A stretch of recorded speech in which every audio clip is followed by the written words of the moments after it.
If it's Tuesday, President Biden huddles with NATO leaders in Europe as the alliance navigates a potential rift with President Zelensky over joining the defense pact, with an active war playing out along NATO's borders.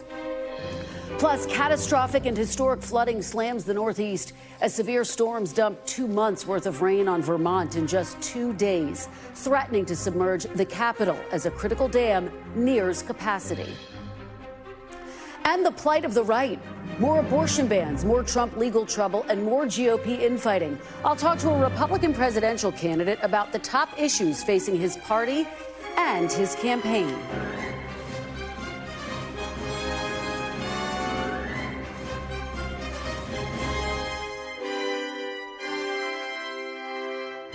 Welcome to Meet the Press Now. I'm Kristen Welker in Washington. We begin with the very latest out of the wartime NATO summit in Vilnius, Lithuania, where NATO leaders announced today they agreed to invite Ukraine into the security alliance once certain conditions are met, though they did not specify what those conditions are, nor did they provide a timeline for Ukraine's membership. That announcement came just hours after President Zelensky lashed out at the alliance, calling it, quote, absurd that a timeline for Ukraine's membership hasn't been established. But after arriving in Lithuania today and ahead of his meeting tomorrow with President Biden, Zelensky said he is, quote, grateful to our partners for their willingness to take new steps. President Biden has expressed concern that bringing Ukraine into NATO too soon could risk dragging the West into a full-blown war with Russia. Secretary of State Blinken and National Security Advisor Jake Sullivan both echoed that warning today. I think everyone's been clear, including President Zelensky, that in the midst of a war, membership can't happen, but they've made real progress, and the alliance will lay out the further reforms, both in terms of their security work and their democracy, that are necessary to keep moving down that path. As President Biden noted, bringing Ukraine into the alliance now here in Vilnius would bring NATO into war with Russia. There is consensus, including from Ukraine, that the question is not Ukraine and NATO now here at Vilnius. The question is, what's the pathway towards Ukraine's future membership? I think we can come to a good understanding about that here in Vilnius among all of the allies and with Ukraine. That's really what these next 2 days are about. NATO's Secretary General announced today that the alliance is looking at ways to expedite Ukraine's membership, but after the war is over. Here's what he told NBC's Andrea Mitchell earlier today. Are you confident that the summit will agree on security guarantees for Ukraine post-war? I'm confident that we will make strong and united decisions on Ukraine, both to sustain and step up our support. I'm also confident that on the membership issue, allies will reaffirm that Ukraine will become a member. All of this comes as NATO is poised to expand its membership.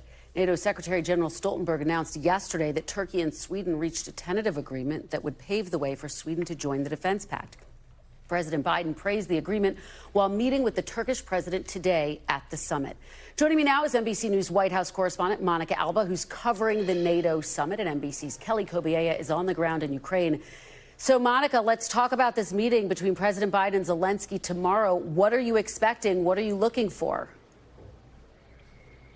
This is a really high-stakes meeting, of course, Kristen, and essentially the White House has said any time that President Biden and President Zelensky are going to find themselves in the same city, you can expect they will be coming face-to-face for a meeting like this. But there is so much on the agenda still left to resolve. Obviously, President Zelensky was disappointed with the timetable aspect to how this invitation to NATO might be extended to Ukraine in the future. But overall, this is something that he's been pushing for, and President Biden was the one who poured some cold water on that over the weekend when he said simply he didn't feel that Ukraine was ready for that process until, of course, the war comes to a more firm direction of some kind of conclusion. And there's a lot of questions about what that could even mean. And so that is why all the world leaders here today at NATO effectively came together to say we do want to invite Ukraine, but that will only happen when we can all agree on some kind of a timetable and if conditions are met. So still a lot to be talked about and figured out in that face face-to-face that they will have here tomorrow.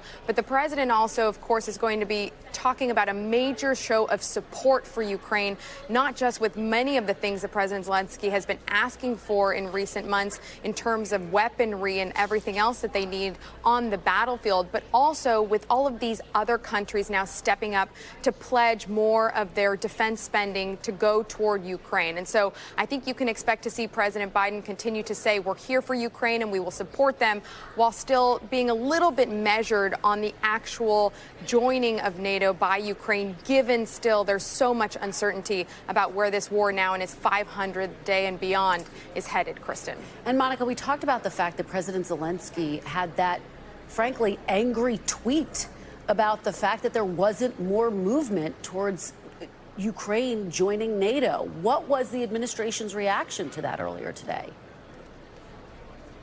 Yeah, President Zelensky said plainly that this kind of uncertainty shows weakness. He argued he wanted something firmer. He wanted out of this summit some kind of commitment about when that invitation could come. And obviously, allies here discussed this and said simply, we cannot give President Zelensky what he wants, even though this is a step in the right direction. Now, the U.S. and State Department officials and everybody at the White House has said this isn't so much a matter they feel of the invitation being extended, but it is still a major question of how and when. And again, we could be talking about years here potentially. There just isn't really a clear sense of how the war could end. But that's why U.S. officials in the Biden administration are saying they're giving Ukraine almost everything else that they're asking for in an attempt to help them continue to defend themselves against Russia. Yeah. Monica, of course, there was that meeting between President Biden and President Erdogan today. It comes on the heels of the U.S. essentially agreeing to give F-16, or to give a green light, I should say, to F-16 fighter jets to Turkey. Was that part of the deal that paved the way for Sweden's membership into NATO? Well, it's a great question, Kristen, and it's one that we've posed to the White House. And in effect, they say that that wasn't a major factor, that had been a part of the discussion between the U.S. and Turkey for some weeks and months now. And President Biden did speak to President Erdogan on the phone on the way here to Lithuania. And that was when he was actually urging him to really remove his opposition to Sweden joining NATO. And we knew just hours after that, that is ultimately what happened. And the U.S. is clear to say that that was brokered between NATO, Turkey, and Sweden, and that the U.S. wasn't party to those talks, though, of course, the president did play a role in speaking to President Erdogan and to speaking to the leader of Sweden in the lead up to that announcement. So earlier today, when the president met with his Turkish counterpart, he thanked him, he praised him for, again, continuing to let that process unfold now for Sweden to formally join NATO, just as Finland did earlier this year. But to your question specifically about the F-16s, it did seem to me that President Erdogan had said in the last couple of days or so there were other things he was waiting for to see how they were going to play out, including throwing out the fact that he wants Turkey to join the European Union, which is a separate conversation on a separate track. So it does seem ultimately that there were some demands that President Erdogan made here that he did receive in order to make this commitment that everybody here at NATO is touting as, again, another huge show of support for Ukraine, given that concern and positioning on the eastern flank. Yeah, that was a huge about face by Erdogan. Monica, great reporting there. Kelly, let me turn to you. Just taking a step back here, big picture, strategically, how much pressure does President Zelensky want to place on NATO for this push for Ukraine to join? How much leverage does he think he has right now? Well, Kristen, I'm not sure he does feel that he has all that much leverage. I mean, let's be frank, he needs NATO, he needs these allies in order to provide equipment and support. And I think he probably reached that conclusion at some point today, that even though he made this whistle-stop tour around different NATO countries in the East, the Czech Republic, among others, that he has support in the East, among the Baltic states, big support in Lithuania for joining early, as well as Estonia. The UK is even in favor of this, and perhaps, you know, the president thought that he could use some of that backing to help to persuade the United States and Germany that there needed to be some sort of timeline, that Ukraine needed to be in, needed to have assurances that they would be a NATO member sooner. It just didn't work out that way. And of course, he does need to be seen at the NATO summit. He needs to be there drumming up support for more weapons, for more supplies to continue to fight this war.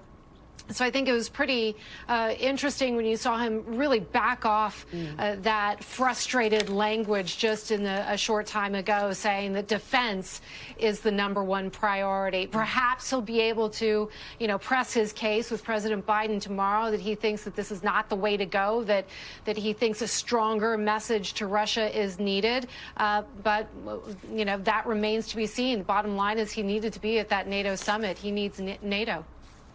All right, great reporting by both of you, Monica Alba and Kelly Cobier. I really appreciate it. I now want to bring in Ivo Daalder, former U.S. ambassador to NATO. Ambassador Daalder, thank you so much for joining me. Really appreciate it. Happy to be here. I want to get your take on President Biden's assessment that it is premature for Ukraine to join the NATO alliance, that it simply cannot happen while Ukraine is engaged in this war with Russia. Do you agree with that assessment?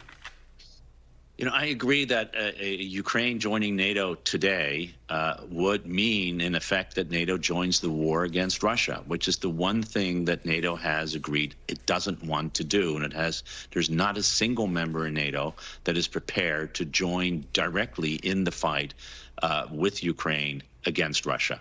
And a member of NATO that is under attack by a neighboring country can invoke Article 5 in the Collective Security Agreement. So everyone knows that NATO membership is not in the cards while the war continues at the intensity that it is. The real question is really when and how, and that is up in the air. The problem with the timeline, which I think and I hope that President Zelensky may now understand. If you say you join after the war, you're giving Russia an excuse to continue the war for as long as it possibly can. Now, it may do that anyway. I have no great faith in Russia deciding one day to halt the fighting and to enter a peace negotiation. But if the price of ending the war is NATO membership coming on the heels, then you have less of an incentive. That's the dilemma that we're facing. How do you get Ukraine into NATO without giving a Russian an incentive to do more than its brutality already is doing today? Well, and in fact, President Zelensky is making the argument that uncertainty around the timeline itself runs the risk of dragging out this war. Does he have a point? I mean, does that kind of bolster part of the argument that you're making?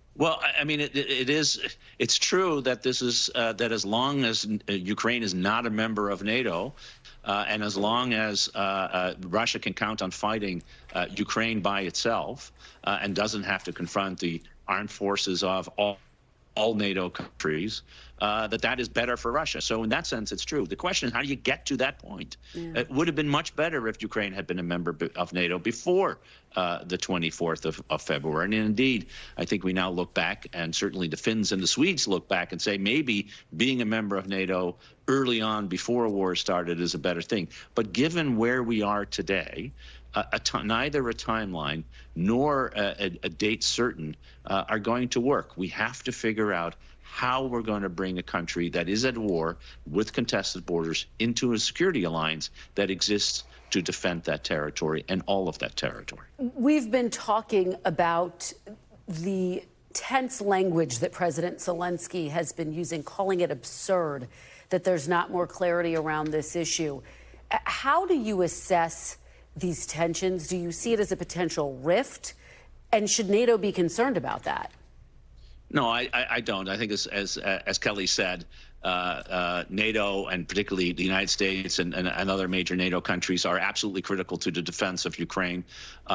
Sometimes we all regret having sent a tweet or writing an email. I have a folder full of emails written but never sent. I think it's a good do the same thing with tweets sometimes.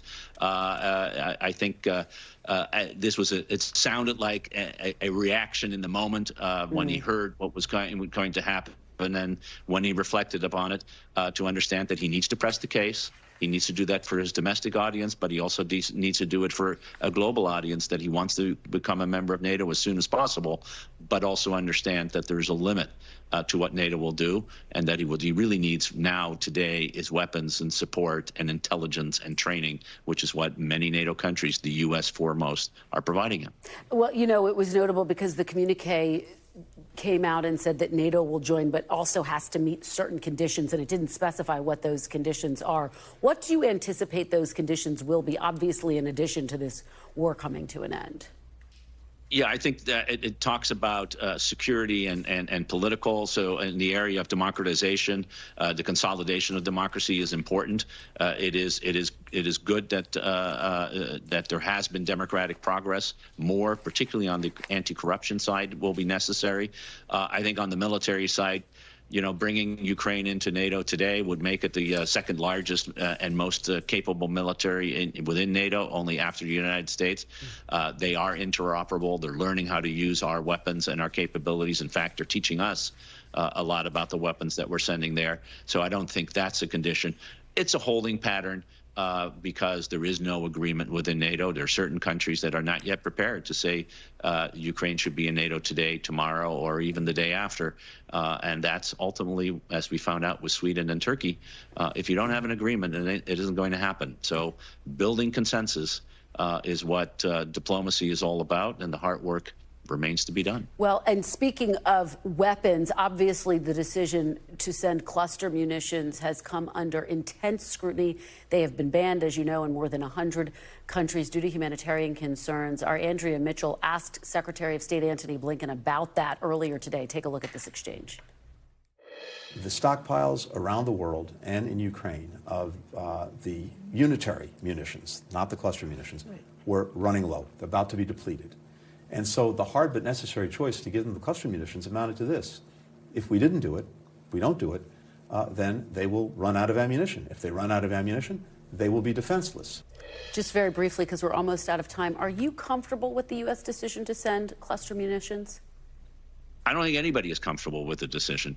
But the reality is, as Secretary Blinken laid it out, if we weren't going to provide these kinds of munitions, which we have in great numbers in our stockpile, then Ukraine would not have sufficient artillery shells to continue fighting this war. That's what it's about. It's not about being comfortable. It's about how to figure out for Ukraine to defend itself and ultimately gain back the territory that it's lost. All right. Former Ambassador Ivo Daalder, thank you so much for your time and your perspective. Really appreciate it. My pleasure.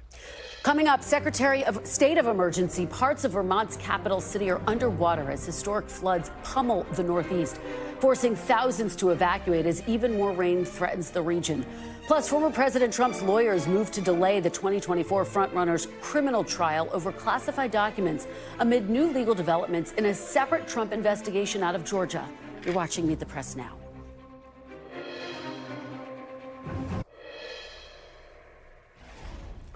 Welcome back. President Biden approved an emergency disaster designation for Vermont today as dangerous flooding overwhelms parts of the state. Footage taken over the last day shows cars caught in high waters and the damage left behind as flash floods ripped across neighborhoods, roads, and train tracks. Aerial images, look at them here, show the downtown area of the state's capital underwater, but the already dire situation could get even worse as a large dam near the city is close to overflowing. Officials warned city residents earlier today it's already too late for most people to evacuate, and anyone at risk should seek shelter on the top floors of their homes. NBC's Kristen Dahlgren has the very latest from Montpelier, Vermont. Over 100 rescues so far in Vermont during this storm, so still a very active situation, even as we're also beginning to see people coming back home. Still not sure what they're going to find. There are still several feet of water in these downtown businesses and homes. People are being warned not to drive through this water, to stay inside if they can. Now the roads are beginning to open up, but still a lot of roads across the state remain closed, and several communities are still shut off. They have helicopters actually flying at this point for places that boats can't get in. So still a very active situation. We'll continue to keep you updated. Kristen Dahlgren, NBC News, Montpelier, Vermont. Our thanks to Kristen for that reporting. NBC News meteorologist Bill Cairns has the very latest on the flooding. So What are you watching at this point, Bill? How long is it going to last? Yeah, it's been a battle all day long between the river cresting and the river going down, and watching that dam. Imagine being in your house, Kristen. You're being told, you may have no other choice but to go to the second level if this dam, water overtops it and heads into the same river that's flooding your first floor of your house. I mean, that's pretty wild. So the rain is done. So that's the first step. That's good. Shut it off. And now we have to watch these river levels cresting. In most cases, they're cresting now. Some will be in a couple days. All of the water in Vermont heads southwards. We're not going to see major flooding in areas of Massachusetts and Connecticut. The Connecticut River will get pretty high, but it won't be like the devastating pictures that we just showed you. So we're really focused on these rivers, these purple dots here. This is where we have major flooding near Okemo. If anyone's into that ski mountain there, they had devastating flooding through the town there. Also, Ludlow was just crushed by an impressive amount of water. There is the scene looks similar to Montpelier, a smaller town.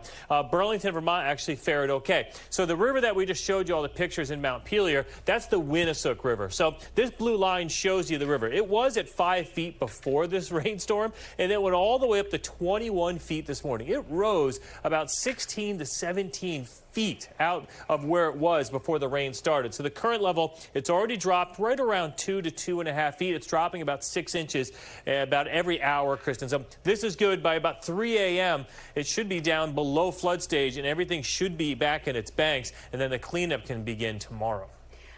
And Bill, we've been watching Vermont's Wrightsville Dam, which is almost at capacity. What is the danger if it breaks? What is the likelihood that's going to happen? How confident are they? Yeah, everything I've heard is that structurally the dam is just fine. So that's the good news. We're not talking about a breach or like a failure of the dam. But what they're worried about is the dam gets full. And if the dam gets full, the water has to be released. And where does it get released? It gets released into that river that's flooding Montpelier. So here's a chart that shows you the water levels in the dam. It actually is at the height right here. It's kind of leveling out. This morning they said they only had 6 feet left. Since then it's gone up 4 feet. So we think there's about 2 feet left before it goes over the spillway. And this dam, by the way, the water level in the lake, it went up 45 feet during this big rainstorm. So, Kristen, the good news, it's leveling out. The water in town in Montpelier, the river level's going down. So even if it does start to spill over, it should even out. It shouldn't be a huge problem anymore. But I think we're past the worst of that. Okay, well, some good news there. Bill Cairns, thank you so much. Always great to see you. Appreciate it. Up next, we're live in Des Moines, where Iowa lawmakers are meeting in a special session to pass a 6-week ban on nearly all abortions, despite protests at the State House. You're watching Meet the Press now. Welcome back. Turning now to two of the biggest challenges for the Republican Party, abortion and former President Trump's legal troubles. On the legal front, 2 grand juries were selected today in Fulton County, Georgia. That's where former President Trump is being investigated for his alleged interference in the state's 2020 election results. At the same time, Mr. Trump's lawyers are asking a federal judge to delay his criminal trial on the mishandling of classified documents, possibly until after the 2024 election. And on the abortion issue, which has dragged down the Republican candidates in multiple elections, Iowa is holding a special legislative session right now on a bill that would ban most abortions after 6 weeks amid protests at the State House. NBC News Justice and Intelligence correspondent Ken Delaney is here with me on set. But first, I want to go to Shaq Brewster out in Iowa. Tell us what you're seeing and hearing there, Shaq. Hi there, Kristen. Well, it's pretty quiet behind me. You don't see many people right now, but you saw some of that video from earlier today. We're in a lull right now in this legislative session. We're expecting floor debate to begin in just about 30 minutes. But make no mistake, this ban on abortion, this 6-week abortion ban that Republicans are pushing in this state, is moving forward. The bill is called the fetal heartbeat bill. Essentially, what it does is once there's a certain provision that says once there's a fetal rhythm, once there's electricity in the fetus that's detected via ultrasound, then abortions will be banned in this state. There are exceptions for rape and incest if reported and for the life of the mother. So that is moving forward despite the very visual scenes that you see there on your screen right now. And Shaq, the 2024 candidates have already been flocking to the state, and obviously a lot of them have an anti-abortion message. Do you think that this bill is all about the Republican base, appealing to the Republican base? Because we know the Supreme Court already blocked something similar. That's right. And when you look at polling in this state, it looks and it appears as if most Iowans are opposed to legislation along this line. You look at the Des Moines Register poll from just back in March, it shows you that 61% of Iowans believe that abortion should be legal in all or most cases. That includes about 70% of women in the state, by the way. And you see 35% say that abortion should be illegal in all or most cases. So if you look at the polling, it seems as if this runs counter to this. But this was a bill, as you mentioned, that was passed in 2018. It was never enacted. It was blocked by the courts when the governor, Kim Reynolds, when she asked the Supreme Court to essentially revive that legislation from 2018, they backed off and they deadlocked based on procedural grounds, but they signaled to the legislature that if they passed a new ban, then they would let that go through. So that is why this special session has been called. That is why Republicans are moving ahead with this 6-week abortion ban, and that's why you're getting that reaction, that strong reaction from people who are opposed to these restrictions here at the state capitol, Kristen. Just fascinating. All right, Shaq Brewster, thanks for that. Ken, let me turn now to former President Trump's legal troubles. So today they are asking for essentially a delay in the trial date, which was potentially going to be in December. What are you hearing? Do they have any grounds to delay this? Do you think they'll be successful? This is the classified documents case, of course, and Donald Trump's lawyers are saying that this original date requested by special counsel Jack Smith of a trial in December, they say that would be a miscarriage of justice. There's just too many documents, too many legal issues to go through. And some legal experts say that's not an unreasonable position. They note in their brief that they have received, just in the first tranche of discovery, more than 800,000 pages of documents. So they have to go through all that stuff. They have to prepare witnesses. But then they go on to suggest that it might not even be feasible to have the trial before the 2024 presidential election, because they say, well, Donald Trump has to spend time running for president. So that part, I think, is going into sort of territory we've never seen before. And it's not, but essentially this will be the first big test for Judge Aileen Cannon, who has shown herself to make some pretty unusual rulings that favor Donald Trump and was repudiated, as you remember, by the conservative appeals court. So now we're going to see, whether that experience has chastened her, emboldened her, or how she's going to approach this unusual request by Mr. Trump. Any sense of a timeline for when she might make her decision? And here we are in uncharted territory yet again. I mean, federal judges are like kings in their own court, so they can do it on their own schedule. But generally, there's a hearing, obviously, in the case scheduled for next week.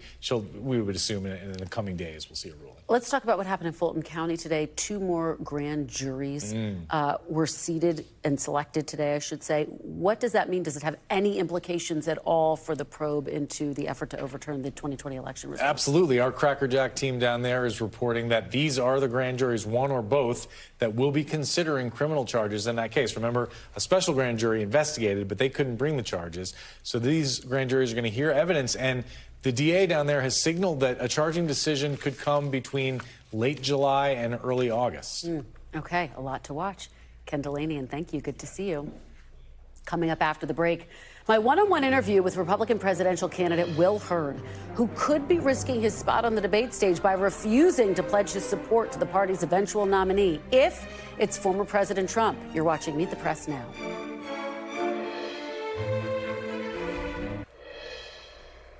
Welcome back. Republican candidates have resorted to some unorthodox fundraising strategies to qualify for the debate stage. North Dakota Governor Doug Burgum, who is worth an estimated $1.1 billion, announced he is now going to pay people to donate to his campaign, offering donors a $20 gift card if they donate just $1 to his campaign. Burgum's strategy, which some experts say could be legally problematic, appears to be his campaign's attempt to satisfy the RNC's requirements that candidates raise money from at least 40,000 unique donors to qualify. Meanwhile, Vivek Ramaswamy is launching a new fundraising initiative that basically puts supporters on the campaign payroll by giving donors a 10% cut of the amount of money they raise. Ramaswamy's campaign says they've already hit the 40,000 donor threshold.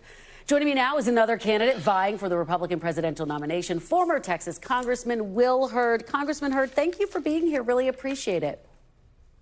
It's always a pleasure to be on with you. I want to get to the debate stage and all of that in just a moment, but I want to start with your race. Right now, if you look at some of the latest polling, you're under 1%. And, you know, we took a look. We haven't seen you very active on the campaign trail this month. We did see you at some 4th of July parades. Do you think you can make a dent in the polls if you don't start to more aggressively campaign? Well, I am aggressively campaigning. I was in the North Country of New Hampshire a couple of weeks ago. I was the first candidate to go up there, and the candidate followed me after that. Many folks that are watchers of what happens in New Hampshire always talk about whoever goes north first has a good shot. I'm going to be back in the state later in the week. I'm entering into my 3rd week into this election, and we got a long way to go before voting starts in January. So this is not about peaking on week 3. This is about peaking before the first election. And the thing that we're seeing on the ground is people appreciate that I'm talking about issues that they care about, that I'm putting forward a vision of the future and not just complaining about the past. And so nobody thought a black Republican could win in a 72% Latino district when I ran for Congress and won. But I know how to do that, show up to places that people don't expect you to show up to. And we're doing that. I take your point about the significance of being in New Hampshire, but what do you say to voters who basically want to see you crisscrossing a number of the battleground states, even though you're only 3 weeks into this campaign? Are you taking this run seriously? Of course I'm taking this run seriously. And what voters are saying is like, hey, Will, do what you got to do because we need a voice like yours. We need someone who's not afraid of Donald Trump, but who also is talking about how do we have unprecedented peace in our time at a time when the Chinese government is trying to surpass us as a global superpower. How are we going to have someone that's talking about issues like artificial intelligence, which is going to upend every single industry, not in 10 years, but in 2 or 3 years. So the people that I crisscross when I'm at the airport and people come by and give me a thumbs up or a high five, they say, hey, we need you to keep doing what you're doing. And that's why we're having people give us, get online to hurdforamerica.com and give us at least $1 to help us have that debate about whether we're going to make the debate stage or not. New Hampshire Republican Governor Chris Sununu, who's of course not getting into the race, wrote in an op-ed earlier last month, "No one can stop candidates from entering this race, but candidates with no path to victory must have the discipline to get out. Anyone polling in the low single digits by this winter needs to have the courage to hang it up and head home." He also wants to stop former President Trump, like you. What do you say to that argument? Do you agree with him that you have until the winter, basically? Well, I think the guy you're replacing asked me that question, and I said that that Governor Sununu is right. That sounds right. If you don't have a pathway to victory by the late winter, then you need to think about consolidating. And I think that guidance is sound, and that's 5 or 6 months away, which is enough time to start lighting fire. And here's what I've learned. Here's what I've learned crisscrossing the country. People are frustrated with the direction the country is going. 7 out of 10 Americans don't want Joe Biden as president. 6 out of 10 Americans don't want Donald Trump to be president. Everybody thinks this is going to be the rematch from hell, and pardon my language, but people want something different, and that's what we're trying to provide. One of the problems we have in our politics is we have too many politicians that are trying to gain attention rather than putting forward ideas, and this is the message that we're taking to the streets. And just because you don't see me in some places doesn't mean I'm not there. And that's the way we've always run races, and we're going to be knocking doors and coming to a town near you. Let me ask you about the debates. First of all, are you confident you will be on the debate stage? Well, it depends on what the RNC decides. We're working towards getting to those 40,000 unique donors, and if some of your voters and viewers want to see a guy like Will Hurd, like me, on the stage talking about real ideas, then go to hurdforamerica.com and give at least $1 to help us force this conversation. But I can't lie to get access to a microphone. I'm not going to support Donald Trump. This is not about not supporting the Republican nominee. This is about not supporting Donald Trump. And here's why. It's real simple. Donald Trump is a proven loser. He hasn't won an election since 2016. He lost the House in 2018. He lost the Senate in the White House in 2020. He prevented a red wave from materializing in 2022. He hasn't even agreed to sign this pledge, and that the Republican Party puts Donald Trump forward as our nominee, then we are willingly giving the election to Joe Biden, and we're going to have 4 more years of Joe Biden. Congressman, I'm curious, is that the only reason that you are refusing to back Trump, because you say, quote unquote, he's a proven loser? I mean, are there other key issues for you with a Trump candidacy and presidency? Well, I disagree with Donald Trump on a lot of things. I don't agree with his temper and how he conducts things. People, I think Americans want our leader. Congressman, would you actively campaign against him if he's nominated? Would you actively campaign against him? My goal is to be the nominee, and that's what I'm focusing on. I'm not talking about hypothetical scenarios here. My goal being in this race is to beat Donald Trump. Those that think that, oh, this is too overwhelming, his lead is too big, we can't do this, we should just accept our fate. I'm sorry, I don't subscribe to that.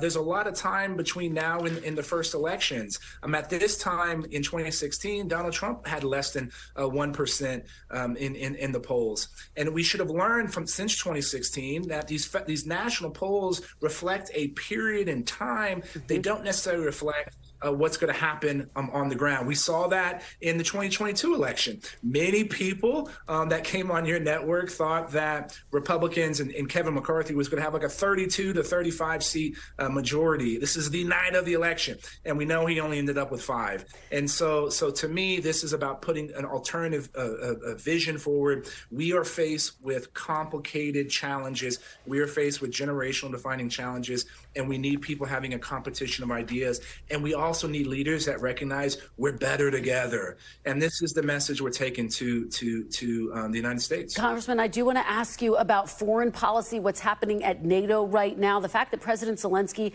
has expressed real anger and frustration about the fact that the U.S., that other NATO members are not backing their request to join NATO. Do you think that's the right call? The argument being that they're locked in a war right now. The reality and what NATO should have done today, the fact that less than a month that after Vladimir Putin showed that he capitulated when he's, shown a real threat, when the former head of the Wagner group was barreling down the highway to go to Moscow, what did Vladimir Putin do? He didn't escalate, he capitulated. And less than a month after that, this was a great opportunity to show that NATO and the Western world was together. We, enlarging NATO with Sweden and Finland. And what NATO should have done is said, as soon as the fighting stops, Ukraine, that day, Ukraine is going to get introduced and join NATO. Ukraine is going to have the most disciplined and experienced fighting force in Europe. They're probably going to have the most sophisticated equipment and capabilities. They are going to be a powerful ally to NATO, and this is what our NATO leaders should have said today. And it's unfortunate they didn't. At least there were some countries in NATO that talked about training of F-16, training in the use of F-16s from the Ukrainians. That's something that Ukraine needs in order to establish a no-fly zone. But this is something that the sooner we help Ukraine win this war, which means pushing the Russians out of all of Ukraine, the better it off it's going to be for everyone. So, and I know you have said in the past that you support a no-fly zone. Do you support the U.S. decision to send cluster munitions to Ukraine? Of course, those munitions have been banned in more than 100 countries. Sure, and this is a difficult decision, and concern with the use of cluster munitions is valuable because of the impact that it can have on your a civilian population. But in this case, the way that the Ukraine is going to be using it, the Ukraine military is going to be using it in their own territory that is being held by the Russians in order to get them out of, in essence, trench warfare. This is not like these are going to be used in towns and cities. And so if this is a tool that can help the Ukrainians dislodge the Russians and kick the Russians out of their own country, then I'm supportive of it. Let me ask. And ultimately, Ukrainians are going to want to make sure that any unexploded ordnance is managed properly to not hurt their own population when that population returns when they're victorious. Congressman, very quickly, I want to ask you about one more topic. We've been talking about Iowa's legislature considering a 6-week ban on abortion. Is that something you would support? I've said before that, my record in Congress is I've been pro-life. If Congress brought forward a bill that had a 15-week ban, that is something that I would sign. What about a 6-week ban, though? It sounds like you don't support that. Well, a 15-week ban is what I think is more reasonable. It's something that I would sign if it was on my desk. One of the other things that we should be doing when it comes to this particular issue is looking at maternal health and neonatal health, and making sure that we're taking care of our mothers when they are pregnant. It's unfortunate in some communities, like Black women, the number of deaths during a childbirth are equivalent to places in the developing world, and that's not acceptable, and we're failing our women. Yeah. Former Congressman Will Hurd, thank you so much for joining us, and current presidential candidate. We really appreciate your perspective today. Thank you. Thank you. Still to come, Republican Senator Tommy Tuberville tries to clarify comments he made that appeared to defend white nationalists. We'll delve into that. You're watching Meet the Press now.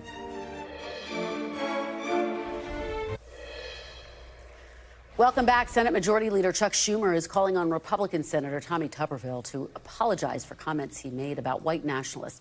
Tuberville first refused to condemn white nationalism during a radio interview in May, in which he was voicing his opposition to Democrats' efforts to keep extremists out of the military. He was then asked to clarify those remarks last night. You said a white nationalist is an American, but a white nationalist is someone who believes horrific things. Do you really think that's someone who should be serving in the military? Well, that's just a name that has been given. I mean, it's not. It's a real definition. There's real concerns about extremism. So if you're going to do away with extremism. most white people in this country out of the military, we got huge problems. It's not. We got huge problems. It's not people who are white. It's white nationalists. That have a few probably You see the different distinction, beliefs. right? That have different beliefs. Now, if racism is one of those beliefs, I'm totally against it. I am totally against racism. But there's a lot of people that a believe white in different nationalist things. is racist, Senator. Well, that's your opinion. That's your opinion. For more, I'm joined by my panel, Washington Post congressional reporter Mariana Sotomayor, former Democratic Congressman Tom Perillo of Virginia, and former Republican Congressman Rodney Davis of Illinois. Thank you all for being here. A lot to talk about today. Mariana, I have to start with you. What do you make of what we have heard from Senator Tuberville? It is something that I am sure none of his Republican Senate colleagues wanted to even touch or talk about. I mean, it seems like he has potentially seen the problem here, because in the last couple of hours, he did tell reporters, finally, white nationalism is racism. But that was after, even earlier today, he still doubled down on his remarks. So it seems like there might have been some conversation, I wouldn't be surprised, with Republican leadership. But it continues to be a problem, right? Yeah. Because there are different people who continue to kind of have these apologetic points of views, whether they recognize it or not. I mean, we remember a couple of years ago, you had Congressman Steve King of Iowa, who similarly had pretty sympathetic remarks. At the time, McCarthy actually did put him off of all of his committees, and that actually led to him not being reelected by his own constituents in Iowa. Another congressman is now serving in his place. Those are different times. Obviously, that was also the House side, but it is something that the Republican Party still seems to have to answer to in some points. Well, Rodney, let me ask you about that. Mitch McConnell dodged a question about his comments today. Let's play a little bit. I'll get your reaction on the other side. Do you have any concerns that you have a member of your conference, Senator Tuberville, who seems to have a hard time denouncing white nationalism, especially as it pertains to white nationalism in the military? You know, white supremacy is simply unacceptable in the military and in our whole country. Rodney? Yeah, how do you argue with that? And it's great that Senator Tuberville has seen the light and has finally decided to answer the question that I would tell any elected official to answer, that all white nationalism is bad, no matter where it's at. However, Tommy Tuberville is not a racist. Tommy Tuberville coached so many minorities and African Americans and others while he was a coach in college football. Is it a problem, though, that the party keeps having to answer for those types of comments? And I should say, he did tell the Wall Street Journal white nationalists are racists. He did say that today. But then he said Chuck Schumer should apologize to him for asking for an apology. I mean, does this create a problem for the Republican Party? Well, we all want to be focused on other things. Issues like this are not just relegated to the Republican Party. Remember, not too long ago, it was Senator Durbin who called our own military, compared them to Pol Pot, compared them to those who were evil as part of world history. This is a problem where when members like Senator Durbin and Tommy and Senator Tuberville come to the table and say, okay, I was wrong, well, let's give him some credit for it now. It did take him a couple tries to say he was wrong, but Tom, he's also trying to pull off this military blockade, basically blocking leadership appointees for the sake of essentially protesting the fact that DOD is paying for, has said that it will be its policy to pay for people to cross state lines to get an abortion. What do you make of that strategy? And what happens if, you know, one senator can essentially pull that off? What does that mean?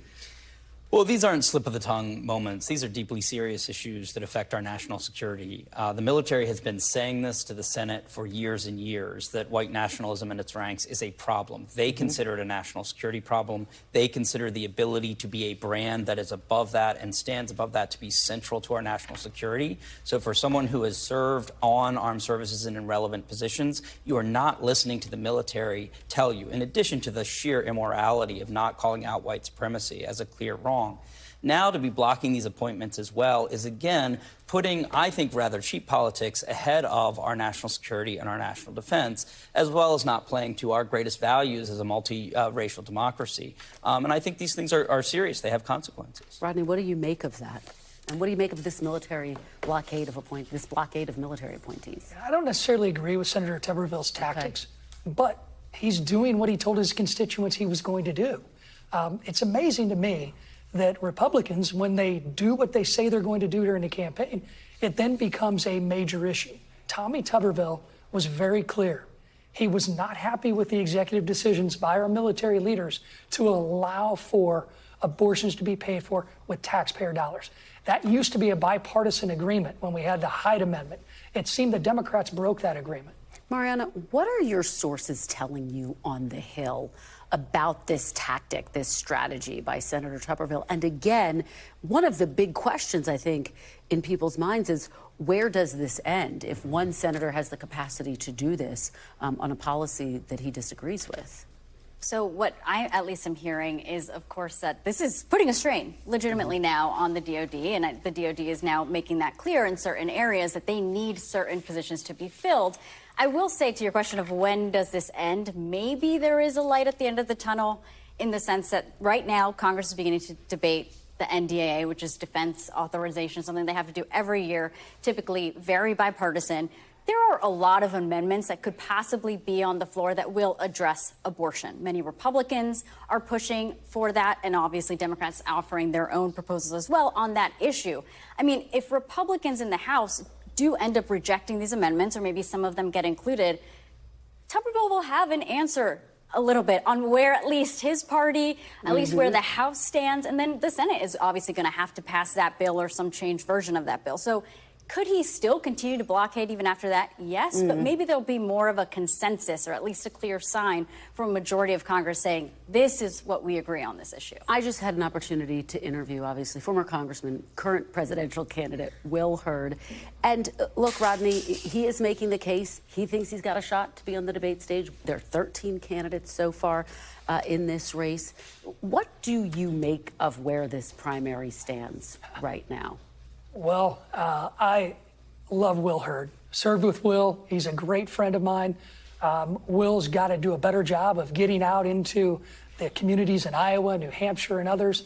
But he's got to raise the money from those individual donors to get on that debate stage. And then he will be a great presence there. But right now, this is a runaway race with former President Trump. I think the only candidate besides President Trump that is in the mix right now is Governor DeSantis. And with Tim Scott moving up but I just don't see it stopping Trump right now. Tom, how do you see it, and what are Democrats saying? Because I know there's a lot of talk, oh, Trump's the strongest candidate to run against, and yet there's always that concern that he could pull it off. I mean, this town is full of never Trump Republicans wishing that their voters were different than the Republican-based voters. We think many of them probably it's time to come over to the Democratic Party. We're a big tent party with plenty of center-right to far-left folks. It's a diverse place because the voters simply aren't there. They're there for Trump. You have some really qualified candidates in the Republican field who are in single digits on a good day. And I think this goes back to, in some ways, the Senator Tuberville remark, which is if people tell you who they are, sometimes you should believe them. And I think we've heard that from the senator in terms of his priorities. And I think we're hearing that from Republican-based voters right now. And instead, what you have is them voting on culture issues while Biden is focused on lowering people's electric bills and bringing back manufacturing. Yep. I think that'll be a good contrast for Democrats. All right. Thank you so much, Tom, Mariana, and Rodney. Appreciate it. Chuck will be back tomorrow with more Meet the Press Now. NBC News Now coverage continues with Hallie Jackson right now.